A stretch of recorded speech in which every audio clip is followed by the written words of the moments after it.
নমস্কাৰ কৃষক বন্ধুসকল, মই আজি আপোনালোকক ভোট জলকীয়াৰ মাজত কেনেকৈ দুটা খেতি কৰিব পাৰে তাৰ বিষয়ত দুই এষাৰ ক'ব ওলাইছোঁ।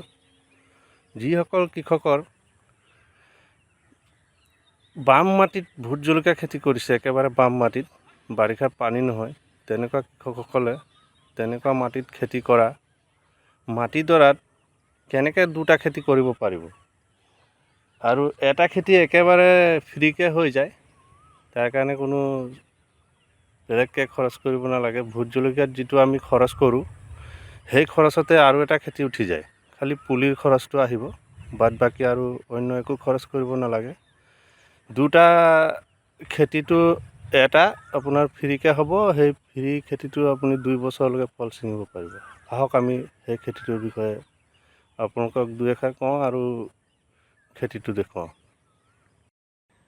এইফালে চাব আপোনালোকে, মই মোৰ এই ভোট জলকীয়া তলিত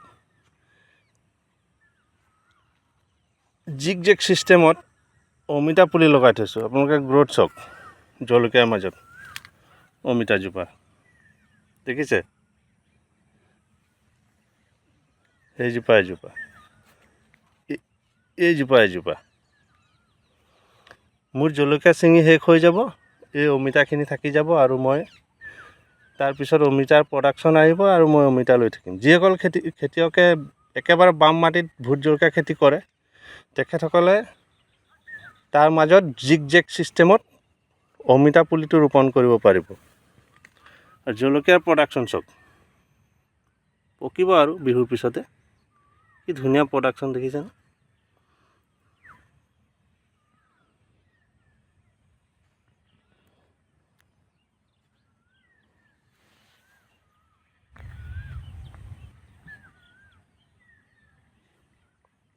আৰু ইয়াৰ বিষয়ে সবিশেষ জানিব লগা থাকিলে মোৰ লগত যোগাযোগ কৰিব। মোৰ ফোন নম্বৰটো ইয়াতে দি দিব আপোনালোকক। মোৰ লগত যোগাযোগ কৰি ইয়াৰ বিষয়ে সম্পূৰ্ণ জানিব পাৰিব, কেনেকৈ ভোট জলকীয়াৰ মাজত অমিতা খেতিটো কৰিব পাৰিব। ধন্যবাদ।